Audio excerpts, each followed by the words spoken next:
नमस्कार, आप देख रहे हैं पुलिस वाला वेब न्यूज और मैं हूं आपके साथ कंचन। आइए नजर डालते हैं न्यूज हेडलाइंस पर।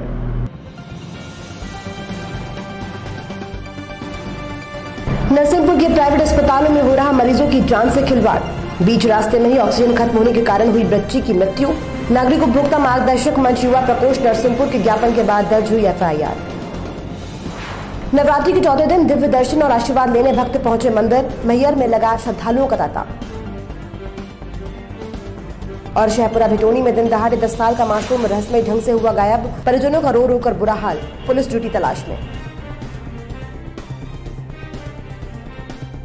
आगजनी की घटनाओं को देखते हुए जिले की ढीमरखेड़ा तहसील के किसान चिंतित हैं। गत दिवस हुई ढीमरखेड़ा के बहरिया गांव और सलीमनाबाद में आगजनी की घटना में बहरिया में 20 एकड़ तो सलीमनाबाद में 8 एकड़ के किसान की गेहूं की फसल जलकर खाक हो गई है, लेकिन प्रशासन की फायर ब्रिगेड सेवा दोनों जगह पर नहीं पहुंची। ग्रामीणों ने गेहूं की फसल आगे के पूर्व अनुविभागीय स्तर पर क्षेत्र पर गर्मी के सीजन में एक अग्निशामक यंत्र रखने की मांग की थी, लेकिन आज तक पूरी नहीं हो पाई है। और क्षेत्र में लगातार पिछले 15 दिनों से खड़ी गेहूं की फसल में आगजनी की घटना हो रही है और 50 लाख की फसल राख हो गई है, जिससे किसान तबाह हो रहे हैं और जिला प्रशासन मौन अवस्था पर है, क्योंकि ढीमरखेड़ा तहसील से जिले की दूरी अधिक होने के कारण जिले के फायर ब्रिगेड नहीं पहुंच पाती और किसानों की मेहनत पर आग लग रही है। इस गंभीर समस्या को लेकर क्षेत्र के लोगों ने भी ढीमरखेड़ा एसडीएम को ज्ञापन सौंपकर 3 माह के लिए अग्निशामक यंत्र की मांग की है। मांग ये है कि यहाँ काफ़ी दिनों से बहुत आगजनी घटनाएं हो रही हैं, जैसे कि अभी तो कई दिनों पहले खंडवारा में 20 एकड़ की फसल का नुकसान हुआ है।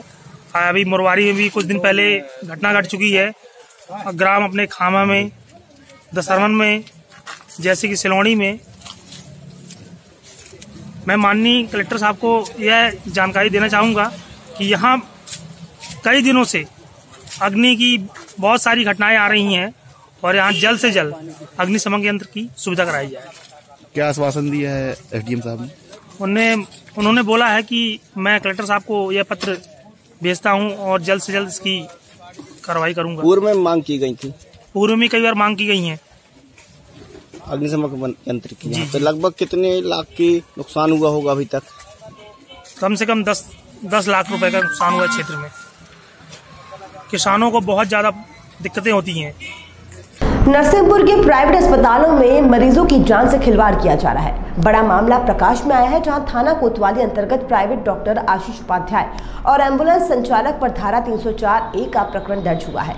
करेली निवासी विजय जैन, जिनकी पत्नी अस्पताल में भर्ती थी, जहां उन्होंने एक बच्ची को जन्म दिया। कुछ ही देर बाद बच्ची की हालत खराब होने लगी, जिसके बाद नीखरा अस्पताल नरसिंहपुर में शिशु रोग विशेषज्ञ डॉक्टर आशीष उपाध्याय को बुलाया गया। उन्होंने बच्ची को अपने क्लिनिक पर भर्ती होने को कहा। विजय जैन ने बच्ची को तुरंत डॉक्टर आशीष उपाध्याय की क्लिनिक में एडमिट कर दिया। भर्ती करने के 2-3 घंटे बाद डॉक्टर आशीष उपाध्याय ने विजय जैन से कहा कि हालत गंभीर है, इसे जबलपुर ले जाना पड़ेगा। उन्होंने एम्बुलेंस बुलवाई और एम्बुलेंस में जीवन रक्षक और आवश्यकता अनुसार अन्य उपकरण और कर्मचारी सुनिश्चित किए। बच्ची को ऑक्सीजन लगाकर जबलपुर रेफर कर दिया, पर बीच रास्ते में ही ऑक्सीजन खत्म होने के कारण बच्ची की मृत्यु हो गई। थाना कोतवाली नरसिंहपुर अंतर्गत डॉक्टर आशीष उपाध्याय और एम्बुलेंस संचालक पर प्रकरण दर्ज कर कार्रवाई की जा रही है। नरसिंहपुर से मनोज शुक्ला की रिपोर्ट। सर 11 तारीख को नीखरा हॉस्पिटल में मेरी वाइफ ने एक बच्ची को जन्म दिया था और उसको जन्म से ही थोड़ी सी सांस लेने में दिक्कत हो रही थी। तो वहाँ पे उन्होंने आशीष उपाध्याय, आशीष हॉस्पिटल है नरसिंहपुर में, वहाँ से डॉक्टर को बुलाया था देखने के लिए। तो उन्होंने बोला मेरे यहाँ 24 घंटे भर्ती कर दो, ठीक हो जाएगी बच्ची। हम लोगों ने तुरंत ही भर्ती किया बच्ची को। उसके बाद 3 घंटे बाद वो कहते हैं कि बच्ची को जबलपुर ले जाइए। जबलपुर ले जाने के लिए उन्होंने एम्बुलेंस बुलाई और एम्बुलेंस में ना उनने साथ में आए, ना कोई अटेंडर था, ना कोई नर्स थी, ना कोई जूनियर डॉक्टर था। उसमें उन्होंने ना ऑक्सीजन चेक की, ना कोई अन्य मेडिकल साधन था ऑक्सीजन देने के लिए, ना उन्होंने कोई नर्स, अटेंडर, जूनियर डॉक्टर किसी को ले जाने के लिए बोला, ना उसमें था। और रास्ते में जाते जाते 5 से 10 किलोमीटर के अंदर मुझे लगा कि शायद ऑक्सीजन ख़त्म हो गई। चेक करवाया ड्राइवर से तो ऑक्सीजन ख़त्म हो चुकी थी। उसने आगे ले जाते गोटे गाँव के पहले ही मेरी बच्ची ने में मूवमेंट बंद हो गया। तो हम लोग ने देखा तो मूवमेंट बंद था। उसने आनंद फानन में गोटे गाँव सरकारी अस्पताल से एक सिलेंडर बदला, जिसकी जानकारी उसने दी और सिलेंडर बदला। उसके बाद मेरी बच्ची शांति हो चुकी थी। जब हमारे साथ में खड़े हुए हैं एक पीड़ित पिता हैं, जो कि अभी कुछ ही समय पहले इनकी बच्ची नीखरा जी की हॉस्पिटल थी, उसमें उनकी लापरवाही, उस हॉस्पिटल या जो भी डॉक्टर हैं उनकी लापरवाही से जो जान गई थी, तो उस संबंध में हमने आज कलेक्टर साहब को ज्ञापन सौंपा है। हमारे नागरिक उपभोक्ता मार्गदर्शक मंच के थ्रू कलेक्टर साहब को ज्ञापन सौंप के इनको न्याय दिलाने की गुहार लगाई है। हाँ जी, हमारे यहाँ 11 मार्च को नीखरा अस्पताल में एक नवजात बच्ची का जन्म हुआ। विजय जैन करेली निवासी, इनके यहाँ वाइफ को डिलीवरी हुई और डिलीवरी के बाद इसे प्राथमिक उपचार हेतु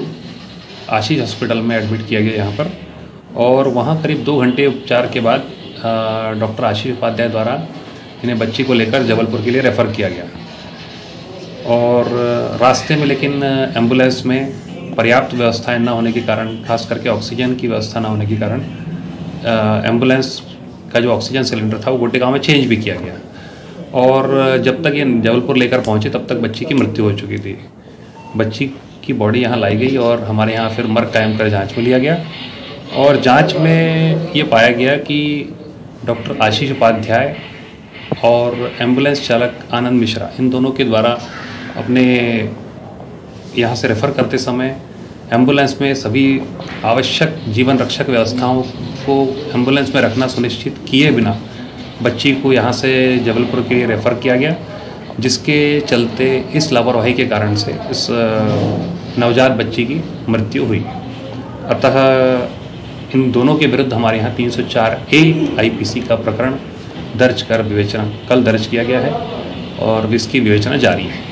मैयर त्रिकूट बासनी जगत जननी मां शारदा के दरबार पर आज चतुर्थ दिन दिव्य दर्शन करने और आशीर्वाद लेने चैत्र नवरात्रि के पावन पर्व पर माता रानी का दर्शन करने लाखों की संख्या में पूरे देश भर से श्रद्धालु जन मैयर पहुंचते हैं। मां शारदा शक्ति पीठासन के प्रधान पुजारी श्री 108 श्री देवी प्रसाद महाराज ने बताया कि मां के दर्शनार्थ पधारे श्रद्धालु जन को इस स्थान पर आने से विद्या, धन, यश, संतान संबंधी मनोइच्छाओं की पूर्ति होती है, परंतु इस स्थान का उपयोग किसी अनिष्ट संकल्प के लिए नहीं किया जा सकता। ऐसी मान्यता है कि माता वैष्णवी ही और सात्विक शारदा सरस्वती का साक्षात स्वरूप है। मैयर मां शारदा पुरम समिति और पुलिस बल द्वारा सुरक्षा और सुविधा के पुख्ता इंतजाम कर रखे हैं। जगह जगह पर यात्रियों के लिए सहायता केंद्र और चिकित्सकों द्वारा स्वास्थ्य परीक्षण हेतु केंद्र संचालित किए गए हैं। मैं आप लोगों को पता है कि शारदा माता के यहाँ पे बहुत सारे श्रद्धालु आते हैं, करीब 10-15 लाख लोग जो है 9 दिन में आएंगे। तो इस बार भी प्रशासन की व्यवस्था अच्छा है। करीब 800 पुलिस वालों की हमने ड्यूटी लगाई है जो शिफ्ट में वहाँ पे काम करेंगे।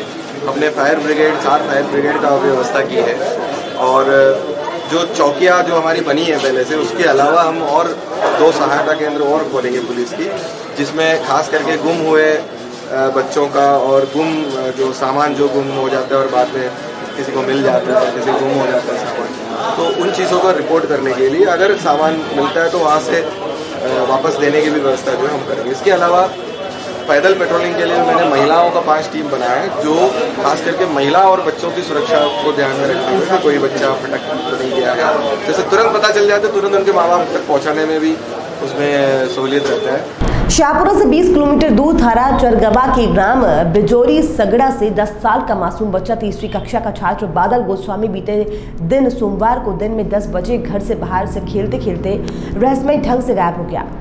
पूरा गांव बच्चे के गायब होने से सदमे में डूबा हुआ है। मासूम बादल के परिजनों का रो रो कर बुरा हाल है। चरगवा पुलिस को सूचना मिलते ही अपहरण का मामला पंजीबद्ध कर मासूम की तलाश में सरगर्मी से जुट गई है, पर मासूम का अभी तक कोई भी सुराग हाथ नहीं लगा है। जिन लोगों के परिजनों ने शक जताया है, पुलिस उन लोगों से पूछताछ कर रही है, पर पुलिस को अभी तक कोई सफलता हाथ नहीं लगी है। अब देखना यह है कि मासूम के दिन दहाड़े रहस्यमय तरीके से गायब होने की क्या वजह हो सकती है। सनसनी अपहरण के बाद चरगवा पुलिस अपने स्तर पर मासूम बच्चे की तलाश कर रही है। लगभग 30 घंटे बीत जाने के बाद पुलिस के आला अधिकारी मौके पर नहीं पहुंचे। जानकारी सभी को है, पर सभी चुनाव नामांकन में व्यस्त है। सुबह 10 बजे वो घर से निकला है, इसके बाद से उसका पता नहीं है। गांव में मतलब एक जगह पता चला है, फिर वो मतलब कुछ लोगों ने देखा है साहब ठाकुर के यहाँ चक्की लगी है, उसने बैठ के उससे कुछ पूछताछ की। उसके बाद उसके घर से वो उसको खुद पता नहीं है कहाँ गया वो। नहीं वो कहीं नहीं जाता था, मैं ऐसे गाँव ही गाँव में खेलते रहता था। स्कूल कहाँ पढ़ता है? स्कूल बिजौरी में, ठाकुर हरी सिंह में। कौन सी क्लास? तीसरी क्लास में। थोड़ी देर बाद मैं आई तो मेरे को घर में नहीं मिला। खाना खा लिया? नहीं, ना खाना भी नहीं खाया, नाश्ता भी नहीं किया, सिर्फ दूध पिया था उसने सुबह। आपसे कुछ बोला था वो? जी नहीं, मैं तो आ ही नहीं पाई ना नहाकर। जब मैं आई तो मेरे को घर में नहीं मिला। फिर थोड़ी देर बाद मैंने पूछा कि बादल कहाँ है, तो बोले यहीं पर बैठा था अभी। फिर 2 घंटे बाद मैंने ढूंढवाया तो फिर कहीं नहीं मिला वो। ये सुबह इनके पिता आके बताया कि 10 बजे घर से कहीं बिना बताए चले गया है, खेलने जाता था और वापस नहीं आया अभी तक। और इसकी अपन ने अपराध कायम कर लिया है 363 का, और तलाश पतासाजी गांव वालों के साथ मिलके और अपने अलग से मुखबिर के हिसाब से प्रयास किए जा रहे हैं। शहपुरा बिटोली से लगभग 10 किलोमीटर दूर ग्राम टिपरा में आज दोपहर 2 बजे किसान तेजवल सिंह के खेत में शॉर्ट सर्किट होने से आग लग गई। 6 एकड़ खेत में आग लगी है। गेहूं की फसल देखते ही देखते जलकर खाक हो गई। और फिलहाल बुलेटिन में इतना ही, और भी खबरों के लिए आप देखते रहिए पुलिस वाला वेब न्यूज।